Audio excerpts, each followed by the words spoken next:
തച്ചോളി ഒതേനൻ ഭാഗം 2. അച്ഛനെ അറിയാൻ.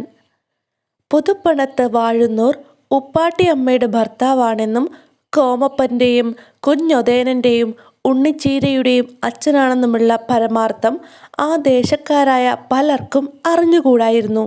അന്ന് നാട്ടാചാരപ്രകാരമല്ല ഇവരുടെ വിവാഹം നടന്നത്.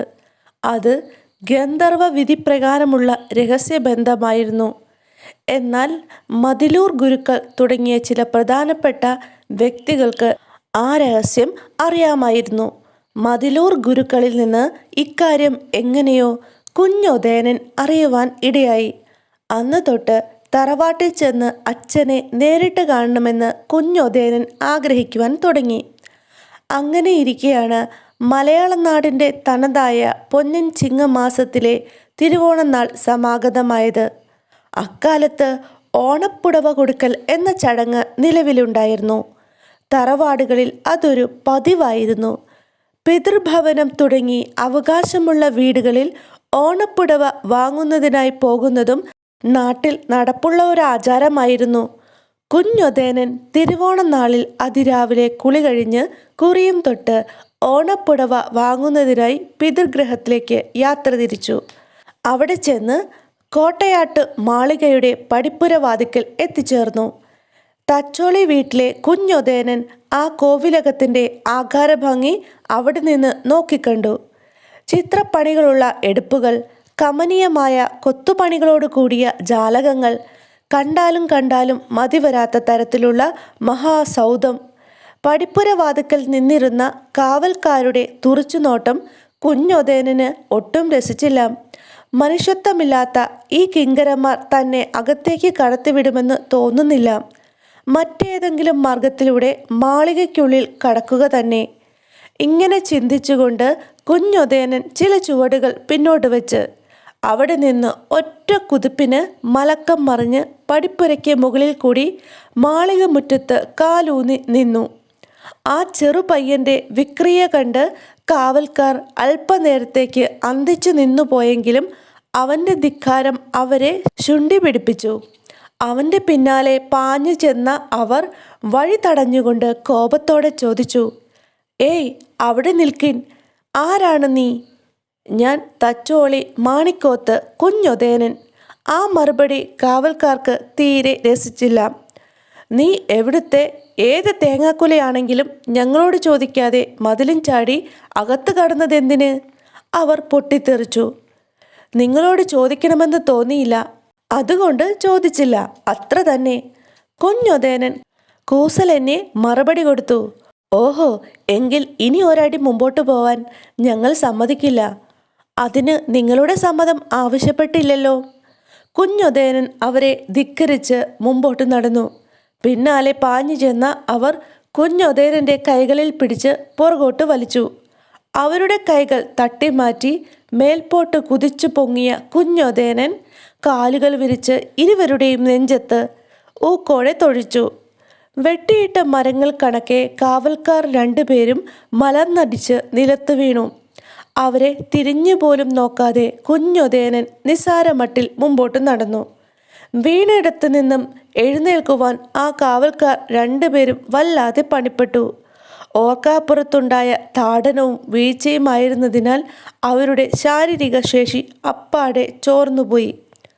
"ഹോ, ആ കാലമാടൻ്റെ കാല് ഇരുമ്പുകൊണ്ടുണ്ടാക്കിയതാണെന്നാ തോന്നുന്നത്," നെഞ്ചു തടവിക്കൊണ്ട് ഒരു കാവൽക്കാരൻ പറഞ്ഞു. "എൻ്റെ നട്ടെല്ല് പൊട്ടിത്തകർന്നു കാണുമെന്നാ തോന്നുന്നത്. വല്ലാത്ത നീറ്റലും പുകച്ചിലും," മറ്റേയാൾ മുതുക് തിരുമ്മിക്കൊണ്ട് പറഞ്ഞു. "അയ്യോ, ആ കാന്താരി ചെറുക്കൻ ഓണപ്പുടവ കൊടുക്കുന്നിടത്തേക്ക് ചാടിക്കയറിപ്പോയല്ലോ." "ആ, എവിടെയെങ്കിലും പോട്ടെ, ഇനി അവനെ പിടിക്കാനും മല്ലടിക്കാനും എന്നെ കൊണ്ട് വയ്യ." ഇങ്ങനെ തമ്മിൽ പറഞ്ഞിട്ട് അവർ പടിപ്പുരവാതിക്കൽ ചെന്ന് കാവൽ നിന്നു. കുഞ്ഞൊതേനൻ നടന്ന് നടുത്തളത്തിൽ ചെന്നു നിന്നു. അവിടെ ഓണപ്പുടവയും പണക്കിഴിയും വാങ്ങിക്കുന്നതിനുള്ള ആളുകളുടെ നീണ്ട നിര കാണപ്പെട്ടു. കുഞ്ഞൊതേനനും അവിടെ ഒരിടത്ത് ഓരം ചേർന്ന് കാഴ്ച കണ്ടുകൊണ്ട് ഒതുങ്ങി നിന്നു. പേര് ചൊല്ലി വിളിക്കുന്നതനുസരിച്ച് ഓരോരുത്തരായി ചെന്ന് ഓണപ്പുടവയും പണക്കിഴിയും കൈപ്പറ്റി. വെള്ളിച്ചെലവും മടിയിൽ വെച്ചുകൊണ്ട് ചാരുകസേരയിൽ ഇരിക്കുന്ന ആളെ വന്ദിച്ചിട്ട് വിനീതരായി പോയിക്കൊണ്ടിരുന്നു.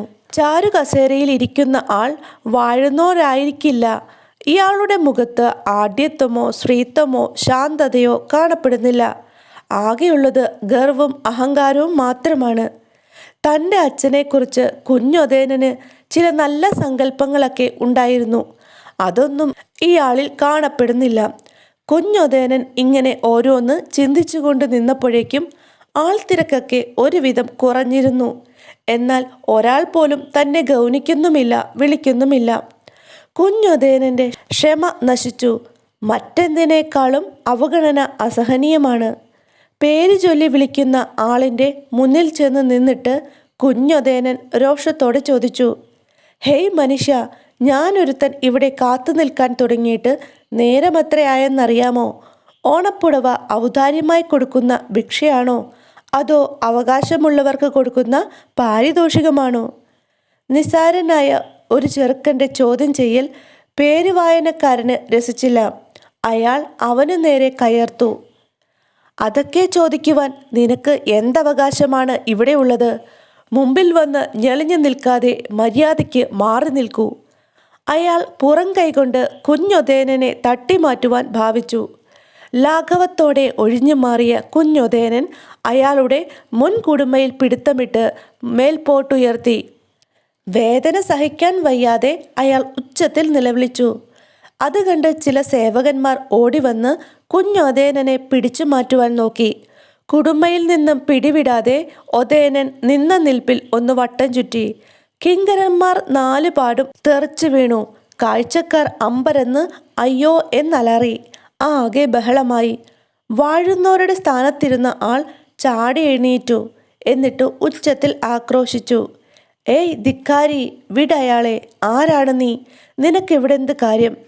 ഞാൻ കുഞ്ഞൊതേനൻ, ഓണപ്പുടവ വാങ്ങിക്കുവാൻ വന്നതാണ്. തൻ്റെ ഇടത്തോടെ ഒതേനൻ മറുപടി പറഞ്ഞു. ഓഹോ, ഔദാര്യം പറ്റാൻ കൈ നീട്ടി നിൽക്കുന്ന നിനക്ക് ഇത്രയ്ക്ക് ധിക്കാരമോ? ഓശാരത്തിന് കയ്യും നീട്ടി നിൽക്കുന്ന തെണ്ടിയല്ല ഞാൻ. അവകാശപ്പെട്ടത് പിടിച്ചു വാങ്ങാൻ വന്നിട്ടുള്ളവനാണ്. ഒതേനൻ്റെ ഉറച്ച സ്വരത്തിലെ ഇടിമുഴക്കം അയാളെ അമ്പരപ്പിച്ചു. കൂസലെന്നെ സംസാരിക്കുന്ന ഈ ബാലൻ ആരായിരിക്കും? അത്തരമൊരു സംശയം അല്പനേരത്തേക്ക് അവിടെ മൂകത പരത്തി. ഹേയ് കൊച്ചനെ, അവകാശമെന്നും അധികാരമെന്നും ഒക്കെ നീ കൂടെ കൂടെ പറയുന്നുണ്ടല്ലോ. വാസ്തവത്തിൽ നീ ആരാണ്? നിനക്കിവിടെ എന്തവകാശമാണുള്ളത്? പാഴ്വാക്ക് പറഞ്ഞ് നേരം പാഴാക്കാതെ നേരെന്തെന്ന് വേഗം പറയിൻ. അയാളുടെ സ്വരത്തിൽ അയവ് പ്രകടമായിരുന്നു. അതിന് മറുപടിയായി കുഞ്ഞൊതേനൻ പറഞ്ഞു, എന്നാൽ എല്ലാവരും കേട്ടോളിൻ.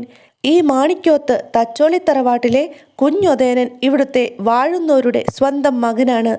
അച്ഛൻ്റെ തറവാട്ടിൽ മകന് അവകാശമില്ലേ, അധികാരമില്ലേ? ഇനി പറയിൻ, എൻ്റെ അവകാശം നിഷേധിക്കാൻ കഴിയുമോ? കുഞ്ഞൊതേനൻ്റെ ആ വെളിപ്പെടുത്തൽ കേട്ട് സകലരും ഒരുപോലെ ആശ്ചര്യപ്പെട്ടു. പുതുപ്പണത്ത് വാഴുന്നവർക്ക് ഒരു രഹസ്യ ബന്ധമുള്ളതായിട്ട് എല്ലാവർക്കും അറിയാമായിരുന്നു. എങ്കിലും അത് മറന്നീക്കി പുറത്തു വന്നപ്പോഴാണ് ഇങ്ങനെ ഒരു ബന്ധം തച്ചോളി തറവാട്ടിലായിരുന്നുവെന്ന് മനസ്സിലായത്. ഒതേന, വാസ്തവമറിയാതെ നിന്നോട് കലമ്പിച്ചതിന് നമ്മോട് നീ പൊറുക്കണം. നാം നിന്റെ ഇളയച്ചനാണ്, തെറ്റുപറ്റിപ്പോയി. ഇളയച്ചൻ ക്ഷമാപണ സ്വരത്തിൽ കുഞ്ഞൊതേനനോട് പറഞ്ഞു. അപ്പോൾ എൻ്റെ അച്ഛൻ? ഒതേനൻ ചോദിച്ചു. അദ്ദേഹം സുഖമില്ലാതെ ചികിത്സയിൽ കഴിയുകയാണ്, ഇളയച്ചൻ പറഞ്ഞു. എനിക്ക് അച്ഛനെ കാണണം, ഒതേനൻ പറഞ്ഞു. പോന്നോളൂ എന്ന് പറഞ്ഞിട്ട് ഇളയച്ചൻ ഇടനാഴിയിൽ കൂടി നടന്നു. കുഞ്ഞൊതേനൻ അദ്ദേഹത്തെ പിന്തുടർന്നു. അകത്ത് കട്ടിലിൽ ക്ഷീണിതനായി കിടക്കുന്ന അച്ഛനെ കണ്ട് കുഞ്ഞൊതേനൻ പരവശ്യത്തോടെ അദ്ദേഹത്തിൻ്റെ പാദങ്ങളിൽ തൊട്ടുവന്ദിച്ചു. സാവകാശം കണ്ണു തുറന്നു നോക്കിയ വാഴുന്നോർ കട്ടിലിനരികിൽ ഒതേനൻ നിൽക്കുന്നത് കണ്ടിട്ട് സ്നേഹവായ്പോടെ പുഞ്ചിരിച്ചു. അച്ഛാ, കുഞ്ഞൊതേനൻ നേർത്ത സ്വരത്തിൽ വിളിച്ചു. വാഴുന്നോർ മെല്ലെ കണ്ണു തുറന്നു. അവിടെ തിരിച്ചറിവിൻ്റെ മിന്നലാട്ടം. കുഞ്ഞൊതേന, നിന്നെ എനിക്കറിയാം. എന്നെങ്കിലും എന്നെ തേടി വരാൻ മാത്രം മിടുക്കനാണ് നീ എന്ന് ഞാൻ അറിഞ്ഞിരുന്നു. നിന്നെ കണ്ടതോടെ എൻ്റെ ദീനം പാതി കുറഞ്ഞതായി തോന്നുന്നു. അച്ഛൻ സാവകാശം എഴുന്നേറ്റ് തലയിണയിൽ ചാഞ്ഞിരുന്നു. അടുത്തു ചെന്ന ഒതേനൻ്റെ ശിരസിൽ വാഴുന്നോർ വാത്സല്യത്തോടെ തലോടി. അടുത്തു നിന്നിരുന്ന ഇളയച്ചൻ അകത്ത് ചെന്ന് ഒരു കുത്ത് ഓണപ്പുടവയും പണക്കിഴിയും എടുത്തുകൊണ്ടുവന്ന് വാഴുന്നോരുടെ കയ്യിൽ കൊടുത്തു. അവ രണ്ടും കുഞ്ഞൊതേനന് സമ്മാനിച്ചിട്ട് അദ്ദേഹം പറഞ്ഞു, കുഞ്ഞൊതേന, വൈകാതെ കോമപ്പനെയും ഉണ്ണിച്ചീരയെയും ഉപ്പാട്ടിയെയും കൂട്ടി നീ ഇവിടെ വരണം. നിന്നോട് ചില കാര്യങ്ങൾ പറയുവാനുണ്ട്. വാഴുന്നോർ കുഞ്ഞൊതേനനെ ആശ്ലേഷിച്ചിട്ട് അനുഗ്രഹിച്ചു. കുഞ്ഞൊതേനൻ ആനന്ദക്കണ്ണീരോടെ അച്ഛൻ്റെ പാദം തൊട്ടുവന്ദിച്ച് വിടവാങ്ങി. കാലം അതിശീഘ്രം കടന്നുപോയിക്കൊണ്ടിരുന്നു. തച്ചോളി മാണിക്യോത്ത് തറവാട്ടിലെ കുഞ്ഞൊതേനൻ്റെ ജീവിതത്തിൽ മാറ്റങ്ങൾ പലതുമുണ്ടായി. അയാളുടെ അച്ഛൻ പുതുപ്പണത്ത് വാഴുന്നോരും അമ്മ ഉപ്പാട്ടിയും അഭിവന്ദ്യ ഗുരുക്കന്മാർ മതിലൂർ ഗുരുക്കളും കാലയവനയ്ക്കുള്ളിൽ മറഞ്ഞു. 18 വയസ്സ് തികഞ്ഞപ്പോഴേക്കും തച്ചോളി ഒതേനൻ എല്ലാം തികഞ്ഞ ഒരു കായിക അഭ്യാസിയായി തീർന്നു. 18 അടവും പയറ്റിത്തെളിഞ്ഞ ഒതേനൻ പുതുപ്പണത്ത് വാഴുന്നോരായി സ്ഥാനമേറ്റു. അഴകും ആരോഗ്യവും സമ്പത്തും സ്ഥാനമാനങ്ങളും ധീരനായ ഒതേനക്കുറുപ്പിനെ ഒരുമിച്ച് കടാക്ഷിച്ചു. ശത്രുക്കളുടെ കണ്ണിലെ കരടായി തീർന്ന ഒതേനൻ മിത്രങ്ങൾക്ക് ആശ്വാസമേകുന്ന വടവൃക്ഷമായിരുന്നു.